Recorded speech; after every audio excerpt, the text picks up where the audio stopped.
REC Experience presents Real Estate, Entrepreneurship, Leadership with your host, Jazz Takhar.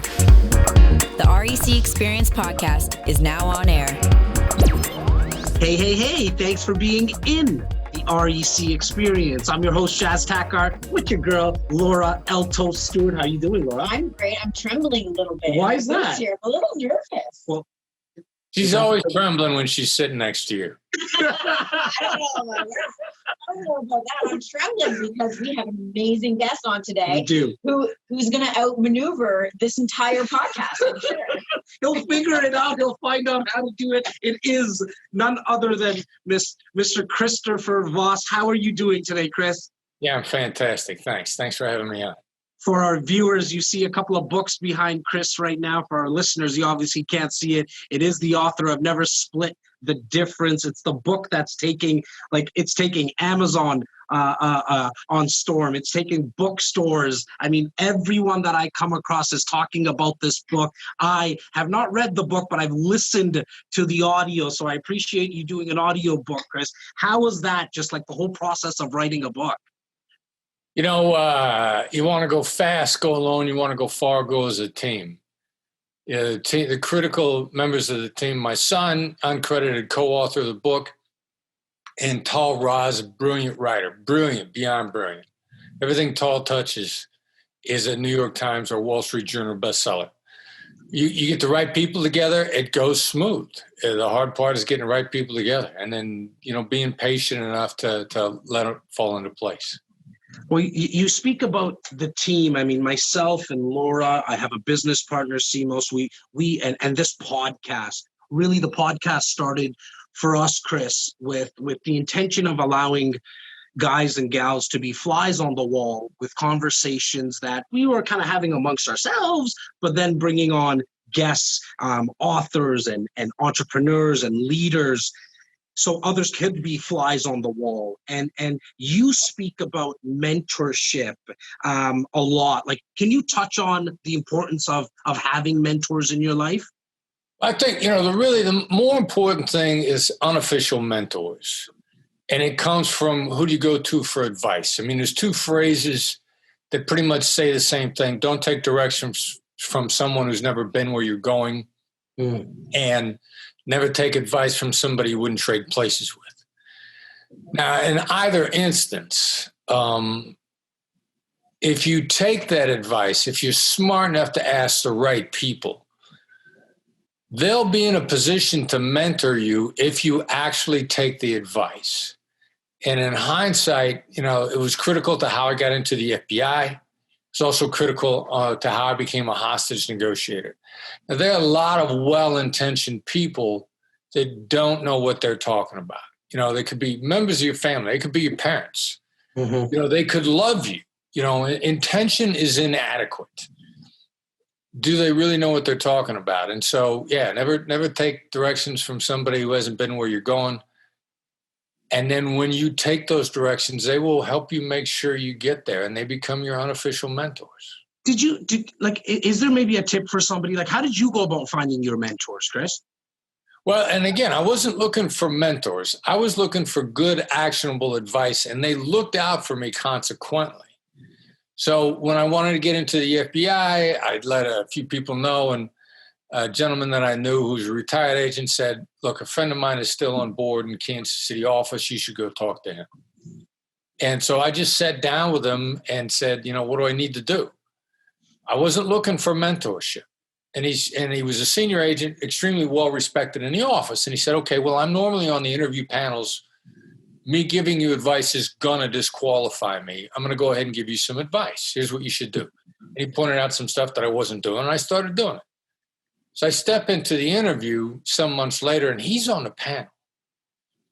Now, he's right there to see whether or not I took his advice.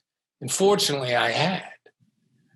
My scores from that interview panel were embarrassingly high. I pulled my file after I got on the bureau. You can pull your own file.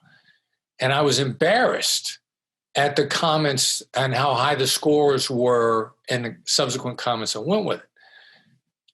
And clearly he steered that. Now, had I not taken his advice, I never would have been in a position to see that file because I guarantee the guy would have wiped me out.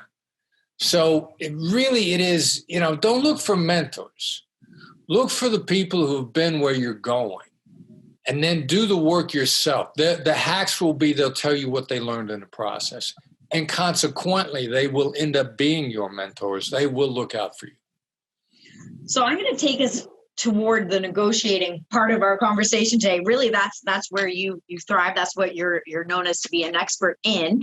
And I guess as we talk about mentors, like a big part of that is building up trust over time in a relationship. Now, when you're negotiating, do you find that trust and having that empathy is critical to getting to a good deal or a conclusion? It's the competitive advantage. It's just not. It's the competitive advantage.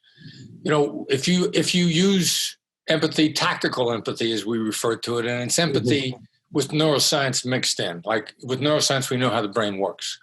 You get to the position of what we refer to trust-based influence, which is the lowest maintenance, most lasting, most durable kind of influence that you can get once you get to that point. So think about the competitive advantage that it gives you. It's phenomenal. And the critical thing of it is, once established, it's ridiculously low maintenance, which then helps you preserve your most valuable commodity, which is time. Now, we talk a lot about being self-aware, like not only in your business life, but also in your personal lives. And myself, once I got to the place about almost coming up to 3 years in starting this podcast and producing content. We're now at a place where we're producing 20 pieces of content daily on all the platforms, but it took a while to be self-aware with what I was comfortable with, which originally was just a podcast format, doing it audio. Now we're at a place, and I think I can speak for Laura, we like the cameras around. We got cameras even around shooting this podcast, even though we're doing it from a Zoom perspective. Can you speak a little bit about the importance of being self-aware and why it's important to be emotionally in tune with your own feelings so you can understand the other party when you're in negotiations? Yeah, well, being self-aware is really a matter of finding a way to keep yourself out of negativity. Negativity actually makes you dumber. Elaborate a little bit on that, Chris, because I like how you said it. I believe in that. Like we went on a massive news diet in and around once we went into lockdown mode, right? But explain why you say like it makes you dumber. Well, Sean Acker does a great TED talk called The Happiness Advantage. He's a Harvard psychologist. This is the source of my data. Okay. In his ad, he says, you don't become successful and then become happy. You're happy and then you're successful. He says quite explicitly, you're 31% smarter in a positive frame of mind. Salespeople are 37% more effective. Just a positive frame of mind makes you 31% smarter. That's not a small advantage. Mm-hmm. Vegas is built casinos on much smaller competitive advantages. Vegas just needs to be 2% ahead of you to go from 49 to 51. And Steve Wynn has got several casinos and he's living a life that everybody envies. 31% smarter in a positive frame of mind, which means you're at least 31% dumber in a negative frame of mind. That's the other side of that coin. That's inevitable. So the other problem with negativity is not only are you dumber, but typically you're even more convinced that you're right. People are often more self-righteous in a negative frame of mind. There's a saying out there, give a speech when you're angry, it'll be the greatest speech you'll ever regret. So combine stupidity with self-righteousness and negative thinking, and that's a downward spiral that is not in anybody's success manual. So I'm laughing on this side because Jazz and his business partner, Simeon, own REC here. And I'm often privy to a lot of the the negotiations and conversations that are happening. And sometimes they're conversations that, go south very quickly. And before you know it, we're in a downward spiral. And I'm sitting there sort of as the mediator. It's funny because when you're on the outside and your emotions not tied to it, you can really see both people's perspectives and you understand where both people are coming from. And almost as a fly on the wall, I'm thinking, how are they not hearing each other? How are they not understanding what each other's saying? It seems so obvious to me. But then, of course, I go home and then I'm trying to negotiate with my husband on like why he's not emptying the dishwasher. And now all of a sudden my emotions are high. What is it about emotion that just turns everything on its head? Yeah, well, and the fact of the matter is also you're never without emotions, ever. I mean, the only time you're without emotions is when you're dead, or they're interfered with, they're debilitated sometimes with certain types of brain damage, which is why we know you're never without emotions, and in fact, that you're incapable of making decisions without emotions. You make your decisions based on what you care about, which makes decision-making by definition an emotional process. And, I love when people argue with me because don't like that because they'll say, well, I'm never that way, which is highly negative. Okay. It's crazy. It's crazy to watch people when they kick into that. Deny being emotional in a very emotional way. Yeah. It's like a Saturday Night Live sketch. But so do you feel that your people are more emotional with like people they're closer to, like depending on the relationship? Does that kind of dictate how much emotion will get involved, even in a very simple negotiation? Well, there's some repetitive behavior, and we're more exposed, vulnerable. We're more vulnerable emotionally exposed the closer we are to people. The more demanding we are of the counterpart. And so just acceptance of that gets people an awful long way. And, the 2 millimeter shifts are so tiny. Like at the end of my TED Talk, I tell this story, and it's one of the guys who's been he gave me permission to share it, both in a TED Talk and client for a long time. Brilliant dude.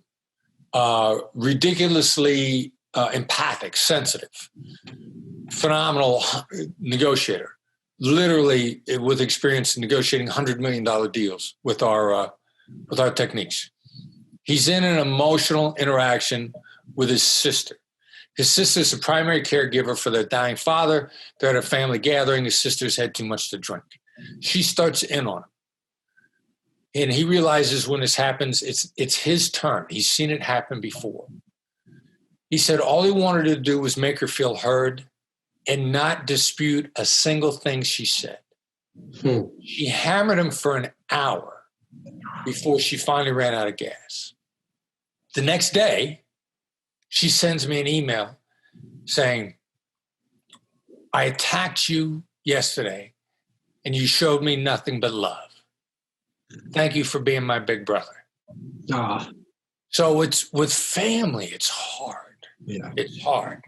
You may need to be pounded on for an hour, but don't dispute anything. Let it sink in. Let the lack of hitting back sink in through the other person's defenses. It will. So time, it sounds like, becomes a really important aspect of this, right? Like giving the other person time. I was watching your masterclass actually just the other day, and you were in a mock negotiation with someone who was pretending to be your teenage daughter. And the amount of time, like it was painful to watch. I couldn't believe it. I said, I would have stormed out of the room by now. Like the amount of time that you gave her to work through to come to her own conclusion was amazing. So is that a very important key to all of this? Yeah, it really is. I mean, we like to refer to that as a delay that saves time. I mean, if you start giving enough people time, give them enough time in the moment. You don't rush to get out of the moment. My company, my team, we talk about negotiations as managing a series of emotional moments. Don't rush to get out of the moment. You rush to get out of the moment, you're going to have to go back. It's like doing something wrong. You got to do it over. It takes less time to do something right than it takes to do it over. When you don't rush to get out of the moment, then you get off the gerbil wheel. You know, your negotiations are not as repetitive. Let the other person, as you said, come to the decision on their own, and they'll stick to it. Now, in real estate, I mean, us as realtors and real estate agents, we hear no a lot. No, I'm not ready to work with you. No, this you're not going to get the listing, or even no, I'm not ready to invest with you. As we work with a lot of investors here in the city of Toronto, you speak about no, not generally meaning rejection. Can you just talk about how many no's you've heard in your life, Chris, and how you dealt with them? Yeah, well, I mean, no is protection. I mean, really how you deal with no is get out of yes. I mean, just get out of it. Get away from it. Yes is a booby trap. Yes is a hot stove. Yes is all these bad things. It's insane. As soon as you get out of yes, then you start getting into some real communication with the other side. Because when you're after yes, that's all you ever want to hear. And the other side feels it. The other side feels hustled, feels conned, feels trapped, feels not listened to. So the first thing is get out of yes. And then the crazy thing, what we discovered, when we didn't see it anywhere else, we stumbled into it by accident. I mean, trigger a no. I don't say to somebody, do you agree? I say, do you disagree? Yes. You know, I don't say, have you got a few minutes to talk? I say, is now a bad time to talk? I mean, I know that when I'm reaching out for somebody, if I say now is now a bad time to talk, one or two things going to happen. They're going to say no, we're going to get on the phone, they're going to be completely focused. Or the other thing is, no, I can't talk now, but I can talk at 4. Perfect. At 4, you'll be focused. Yeah. You know, I mean, it's no one ever feels interrupted. They never feel obligated. My phone calls don't go to voicemail.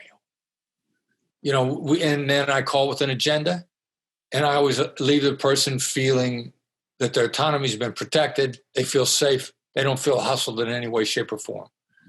And that's all completely we've abandoned. Yes, we've just abandoned it. It's a competitive advantage to get away from it. Well, I like that because it's different from what other people have taught, especially in sales. It's like, get the yeses, you get the momentum of yeses. And you speak about this a lot in your book, where you actually say that it's actually like in your teachings, you've noticed that get that no out as soon as possible to give people that psychological air almost to say no.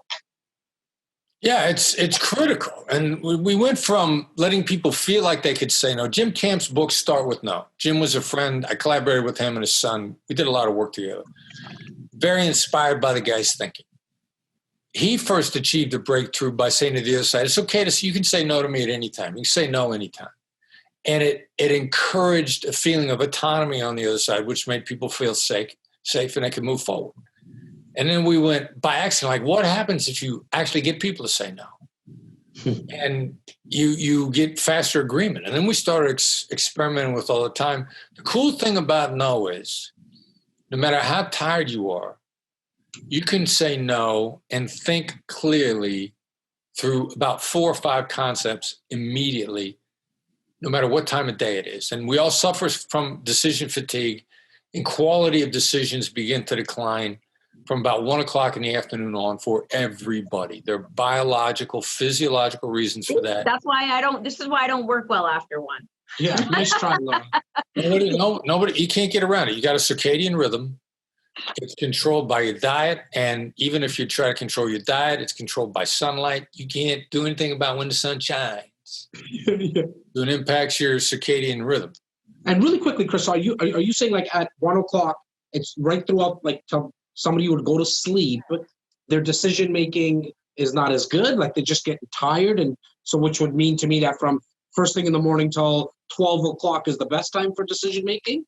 Yeah, you can only make so many decisions in a given day, which your brain runs out of gas. I mean, you're gonna run a gas tank out. You're gonna get tired, depending upon what you've been hit with in a given day. You begin to factor in issues of how much sleep did you get, how's your diet impacting your cognitive abilities, mental brain fog.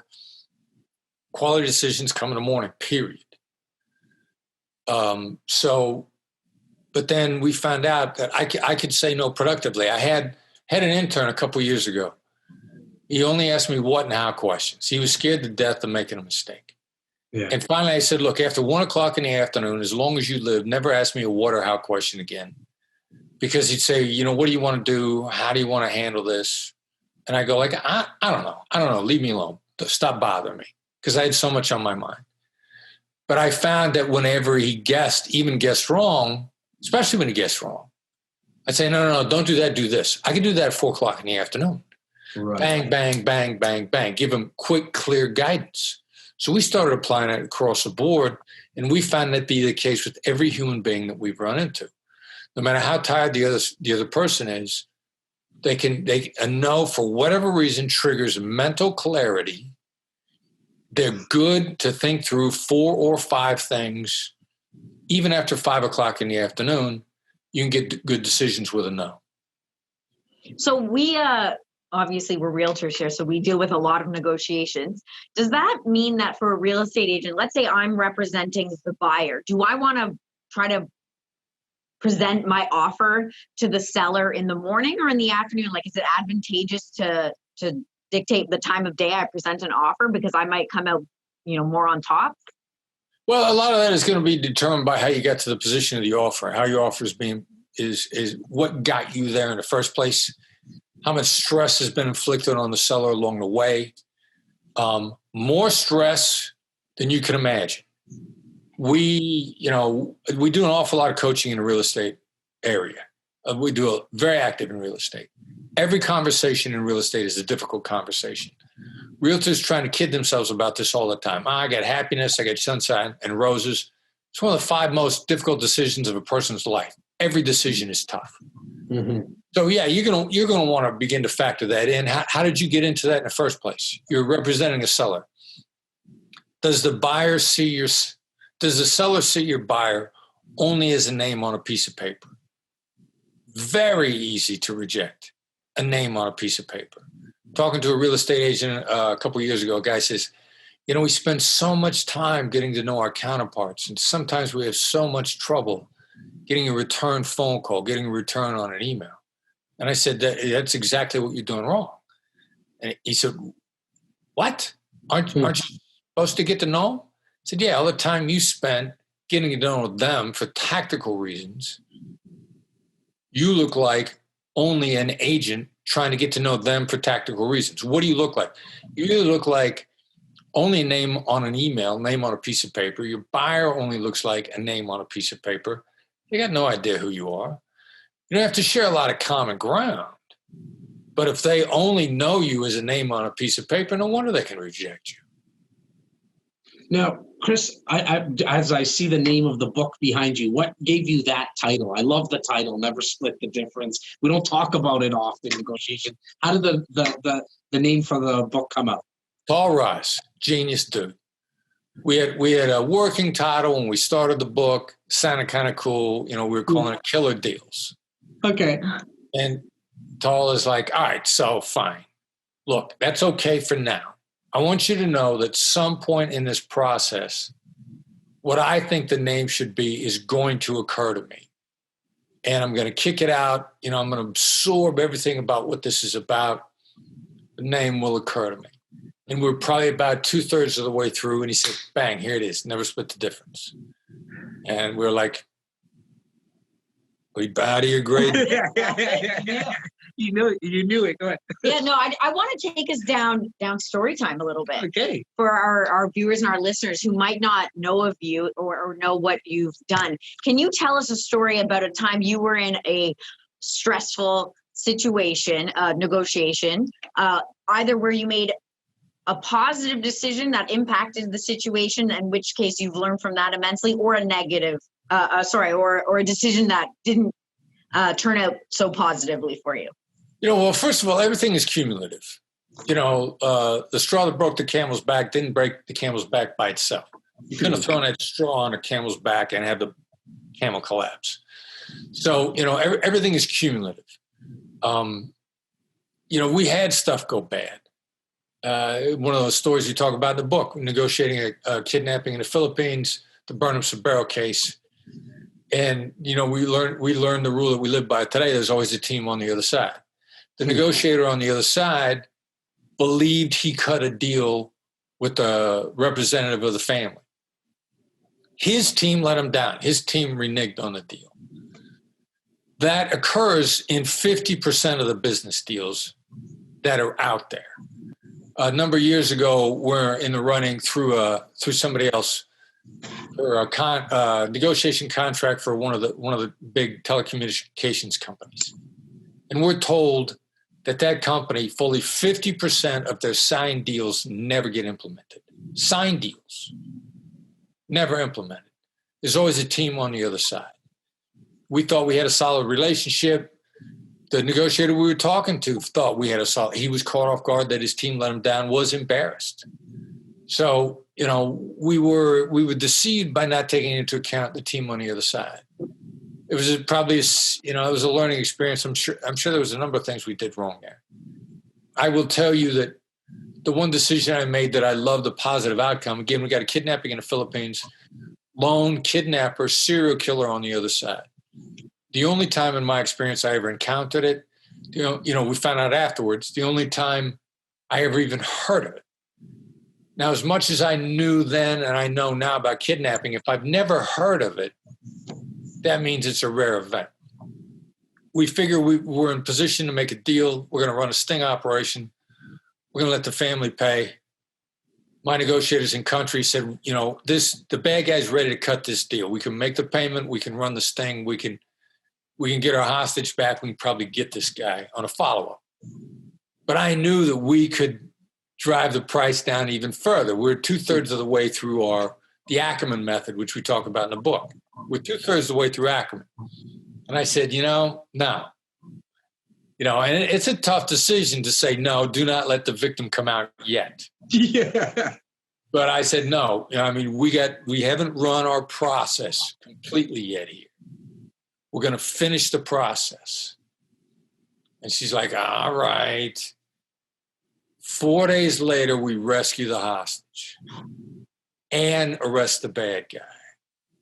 Rescues with bad guy arrests simultaneous are exceedingly rare, very difficult to do.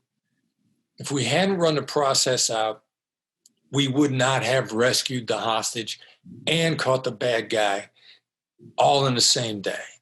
So I remember very distinctly saying, like, no, we're not. I don't care that we could pull the trigger now. We understand the process. We're going to stick to it. That takes a lot of courage to do that, right? I mean, most would have given in at that time. Faith in the process. Yeah. Learn your process and stick to it. Trust your process. Trust the game plan. Trust the offense. And the way you get there is by running it in. You run in practice. You fall to your highest level of preparation. We're at the top of our game because we're at the top of our preparation.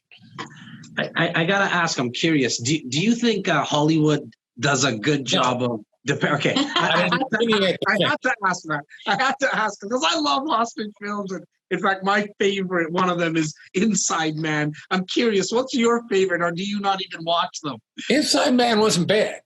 Yeah. I mean, of the ones that don't stink, the two that I enjoyed the most, Inside Man, The Negotiator, Kevin Spacey, Samuel Jackson. Oh, yeah. And there were a lot of aspects of Denzel Washington's Man on Fire. Right. Other than him killing everybody, he got the dynamics of what was going on in the Mexican kidnapping industry. They got him down really well. I liked the character a lot. There was a lot I enjoyed out of that. I never really asked you, Laura. What's yours? I'm not a huge movie person, in all honesty, but I guess if I had to pick, I think I'd go with Dog Day Afternoon just because I love Al Pacino. His character, and that's so good. You got to give it to him. I forgot about that. Here's a crazy thing. I go to Scotland Yard's hostage negotiation school. The FBI and Scotland Yard, top two hostage negotiation schools on earth. Every negotiator on earth aspires to go through both. I'm there for theirs. First night, They play us Dog Day Afternoon because they What do you thought the think? What do you dynamics was think? yeah, great call. Plus, and Al Pacino, but a great movie. Exactly. In the book, you were speaking about a negotiation. Excuse me, I can't remember exactly which one it was, but you realize that the bad guys essentially were waiting really for Friday and Saturday to roll around because they wanted the money because that's when they were going to spend it. How do you come across that? Is that part of the process as you spoke? Because I want agents that are listening right now, as well as entrepreneurs and anyone, like, how do you figure that out? Like what the other side is looking for? Because I know you can ask, but most of the time people won't say much. So what's some other tips or strategies, Chris? Well, social triggers are there. They're there for everybody. I mean, who's going to try to get a deal done on Wall Street in August? It ain't happening because everybody on Wall Street is partying in the Hamptons. Who's going to try to get a deal done with a financial or law firm or on Wall Street, anything similar, any day after the first weekend in December? Ain't happening. They're Christmas parties. There are social triggers that impact everybody because we're human beings, period. Now, the first time I come across the Saturday night thing, I didn't know it was there. My partner, Chuck, is working a kidnapping in Guatemala. And, I'm touching base with him. This is like a Tuesday. And he says, look, we think, he says, they're planning a rescue. They think this rescue will go down sometime in the next 24, 48 hours. He said, but no matter what, this ain't going past Saturday. That's what the locals are telling me. And I remember saying to him, how the hell do they know that? Yeah. He just started laughing. He goes, because criminals want to go drinking on Saturday night. These guys want to party on Saturday night. Now, I'm a tip of the iceberg theorist, right? I get a piece of data. I don't say it's an anomaly. I say, start looking for this elsewhere. And we started looking for it elsewhere, and we started seeing it show up in a big way in Haiti. I can tell you, at that time in Haiti, I could tell you every day of the week what the negotiation was going to sound like, what was going to happen. And it's because the dynamic is human nature and it repeats over and over again. And somebody gets grabbed on a Monday, bad guys are still getting over the weekend. They're going to be chill Monday, Tuesday. They're going to be grumpy. Yeah, they're a little hungover too, right, Chris? They're a little hungover. They're like everybody else on a Monday. On Tuesday, they're starting to get a little bit serious. Wednesday, they're thinking about the weekend. Thursday, now they're talking. Now Thursday, we're getting ready for Saturday night. So it's funny. It seems like there's a lot of predictability in what you do. I wanted you to touch on in the master course as well as the book. Actually, you speak about this sort of downward late night DJ voice, or what do you call it? The late night FM DJ.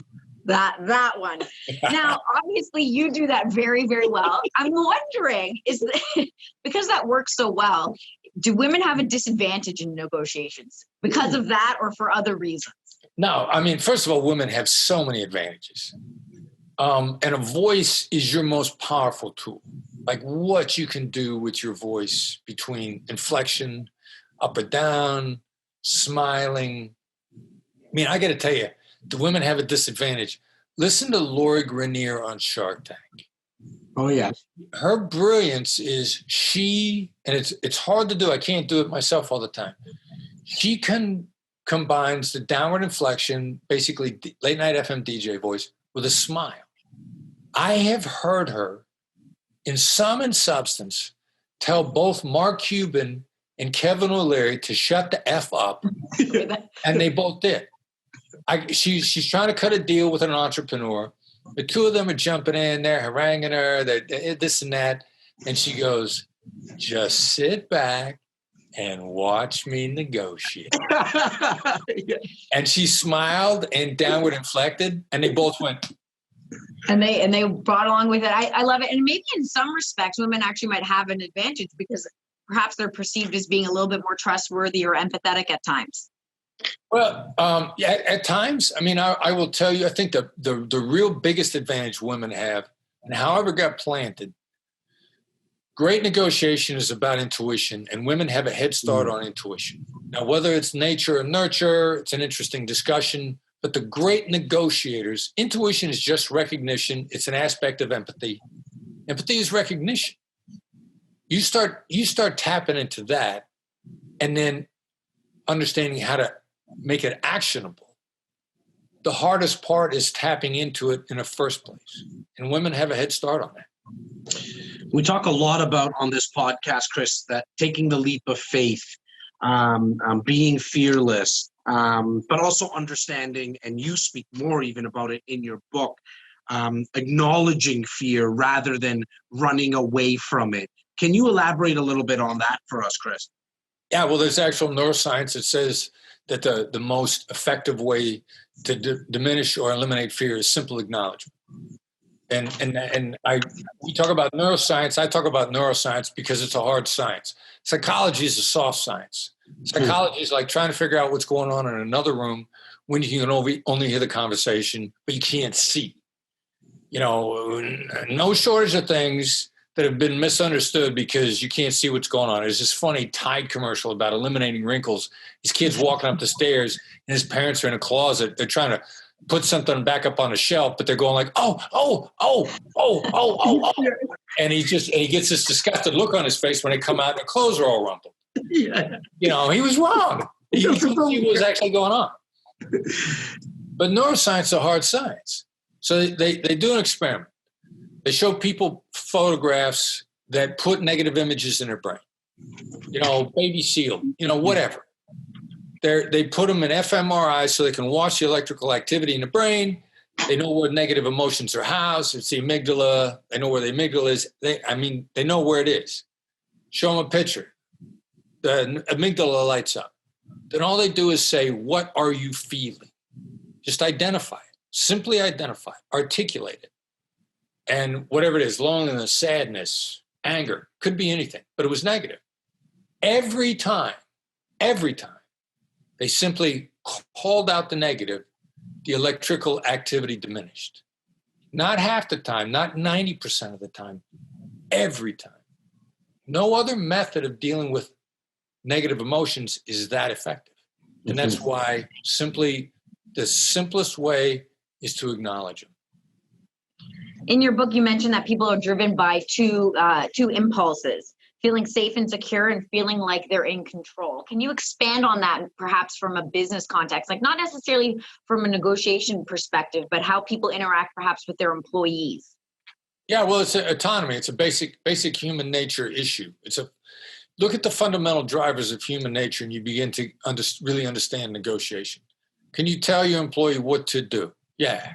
Can you make him do it? Yeah. Is he going to over-deliver? No. You know, no matter what, ordering people around doesn't work. Trying to take them hostage with money doesn't work. I mean, what's effective with employees? What seems to be the very indirect route? You know, actual leadership, understanding, tactical empathy. I mean, one of the books behind me, this book right here, Ego, Authority, Failure, written by one of our Black Swans, Derek Gaunt, colleague in my company, about using tactical empathy for leadership. He's watched in his long career as a hostage negotiator and a commander on 2 different law enforcement agencies. He's watched people burn down their followership through ego and authority. It leads to failure, you know, taking away people's autonomy. The greatest leaders, the most effective leaders, you know, lead in really quiet ways and produce spectacular results by preserving the autonomy of everybody around it. Bob Iger's book, recently Taken for a Ride, former CEO of Disney, is a roadmap for understanding people and one of the most spectacular careers in business. I had no idea how successful he was. Part of that is an attribution to him because he wasn't a me-oriented guy, which is why a lot of people don't even know who Bob Iger was, but you know what he did. He did phenomenal things. Now, Chris, I've been fortunate enough to negotiate tons of deals in real estate. I was in car sales for 3 years. And I don't know what your research, like if your research backs this theory or not. And I'm very curious to get your take on it.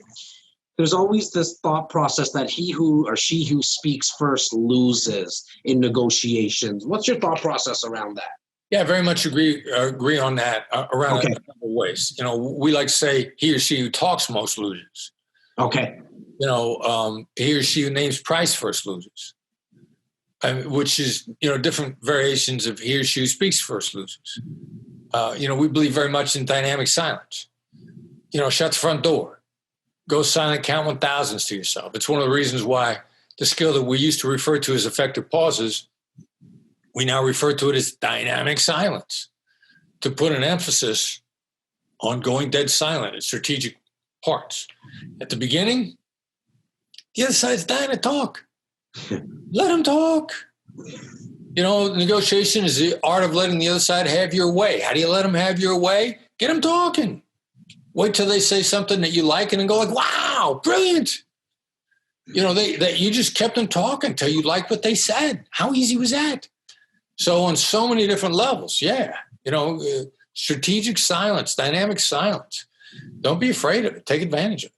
Can you elaborate on what you said about the 1,000, shut the front door and count to yourself, like count to 1,000? Because I've never heard that from you before. I'm curious what you meant by that. Yeah, you know, well, it's what my son likes to do. My son co-authored the book, unofficial, uncredited, president of my company, brilliant negotiator. I mean, he loves going dead silent because he knows how many deals he's made. You know, so he'll use a negotiation tactic. He'll throw an offer out. He'll do any one of a number of things, and then he will just go dead silent. And he'll start counting thousands to himself. 1,000, 2, 1,000. He says typically he rarely gets past 3. Wow. The highest he's ever gotten is 8. In a discussion with a hostage negotiator once, the hostage negotiator said he actually got to 45 before the other side broke. But every time, whatever the other side said, when they broke the silence, it left him in a better position every time.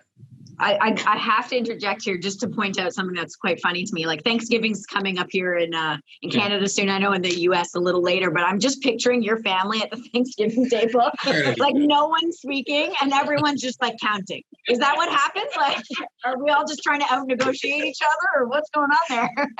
Well, we got a bunch of other talkative people in the families. My son and I won't say a word around the table, and everybody else will pick up the slack. There won't be a problem. It's funny because you were mentioning this yesterday to me when we were speaking about the timing of this interview, and you were saying that yourself and your husband were both watching the Masterclass, and I think you were both really in tune in the mirroring section of it. It was section 1 of the Masterclass, and we were like, yes, we're going to be really good students. Yeah. And so the section was talking all about mirroring, and even very quickly I started trying it with him, like right away. And he didn't even notice it. And we're watching the Masterclass. And I'm like, how does he not see what I think? Finally, he caught on and we had a good laugh about it. But I mean, it makes you wonder if both sides are expert negotiators, how you'd even get anywhere, because both people are, doing both of these tactics. Like you and your son, for example, who would win? Yeah. Well, see, the real issue is what's the other side trying to do? Right. So we're always on each other's side. And so I got no problem with him using the tactics on me. It makes me more thoughtful. Good negotiation tactics help both people think. And he will often pose specific no-oriented questions to me to help me think. Or if he's not sure if I'm in support of something, he did this the other day. We had a conversation and we had a Zoom call, the whole team on. We're talking about potentially putting together a negotiation application for lack of a better term, a negotiation bot. Okay. And everybody's low energy. It's in the afternoon. He caught everybody either at the beginning or at the end of their energy trough. And he goes me on the phone. He says, "Boy, it seemed like you were really against this." I go like, No. I said, "What's going on?" He says, "Well, you didn't speak up and nobody else really spoke up at the beginning." I go, look, first of all, I'm not against it. I think it's a great idea. Second of all, what time was it? It was 1 o'clock in the afternoon for me. It was 3 o'clock in the afternoon, 2, 3, 4 o'clock in the afternoon for everybody else. You guys know there's a huge energy trough. I mean, once everybody got going. But he intentionally asked me a no-oriented question. It seems like you're against this, because it triggered my thinking immediately. I like that. We're working together. Now, somebody who's trying to manipulate me, for example, we don't do RFPs.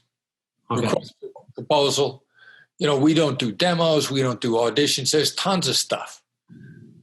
Somebody says, are you against doing an RFP for the business? My answer is yeah. They're trying to get me to say no.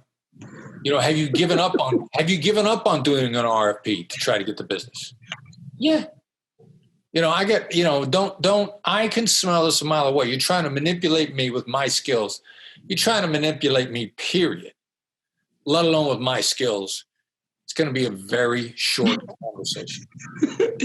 Can you speak a little bit about Black Swan, the group now? Like, what's your company about? How do people obviously learn more? And is this more of an individual program, or is it more for companies and organizations?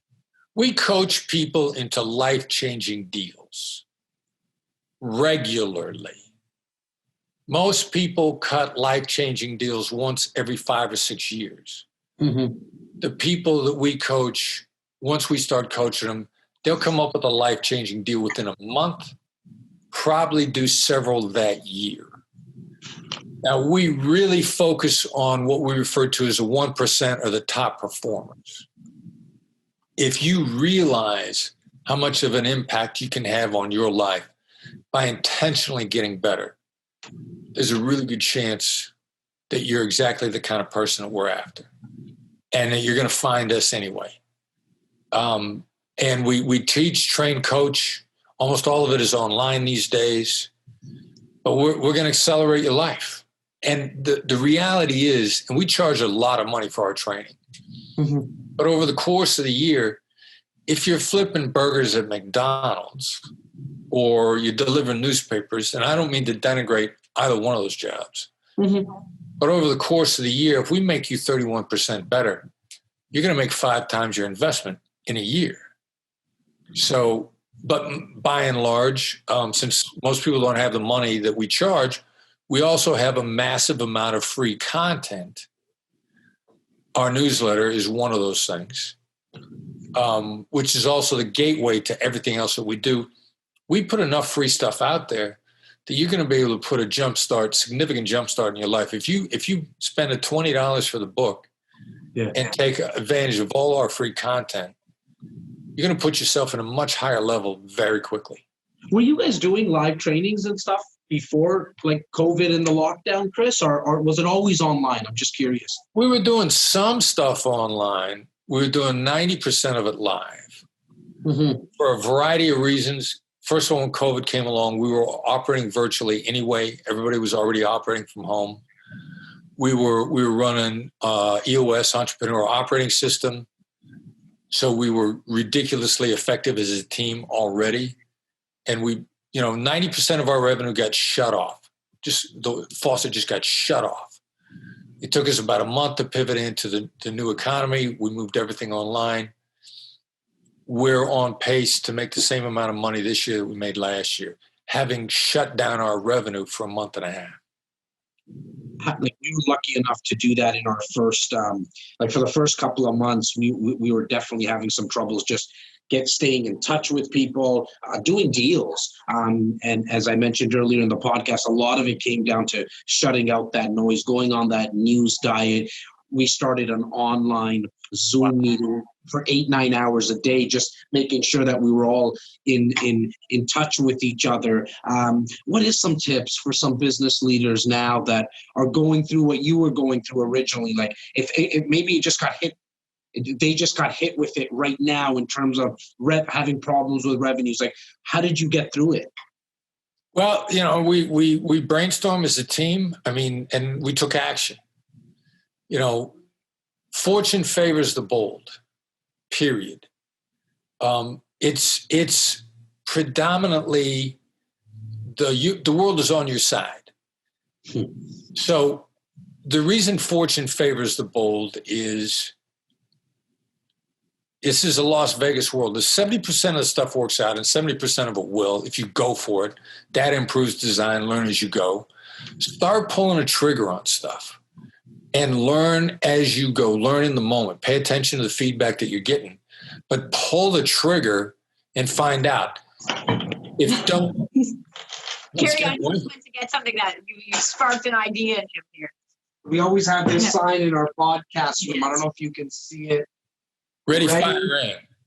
Right? Just start pulling that trigger. You'll be able to adjust along the way. And the adjustment is critical. I mean, Colin Powell said a long time ago, never let your ego get so attached to a position where if the position collapses, your ego goes with it. If it goes bad, don't say, well, I still think this is going to work out. You know, we're in an age where we're getting data inside of 24 hours.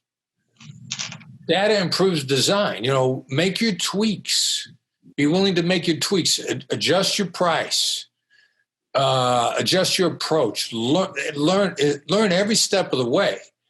And fortune favors the bold. Go for it. You'll make it if you learn as you go. Just out of curiosity, are there any people that you've met in business that have held a candle up to you and your negotiating skills that you'd like to share with us? Oh, what do you mean by held a candle? Like that you're like, this person is as good a negotiator as I am. Like you would negotiate with them. That would be a fair match. Well, yeah. I mean, we're trying to make deals. I mean, collaboratively. When somebody's not collaborative, that's a problem. I tell you, one of the people I'm the biggest fans of these days, for a whole bunch of reasons, Constance Schwartz Marini is a co-founder of Smack Entertainment. And don't ask me what Smack stands for. But she co-founded it with Michael Strahan. Now, you heard of him. Yeah. Now, she's the reason you heard of him. She worked for the NFL. She was doing publicity. She spots a young Michael Strahan, realizes the guy's emotional intelligence is through the roof. She starts involving him in PR on behalf of the NFL. They forge a lifelong friendship, lifelong bond. And she's got the craziest collection of people that Smack Entertainment represents or has represented. Michael Strahan, Snoop Dogg, Aaron Andrews, Deion Sanders. Wow. What's the commonality? They all have great emotional intelligence, and they all got no problem letting Con run the show. Constance Schwartz is the boss. She runs the show. And we're having been friends with her for a couple of years. I finally decided to we're collaborating with her on a potential possibility project. But I love the way she handles herself. She's positive, she's smart, she's sharp, she tells the truth. You know, everybody teases her about being a hard ass, but she's not. You know, she tells the truth in a really legitimate, genuine way. So I'm a huge fan of hers. I love dealing with her, and I have a tremendous amount of trust in her.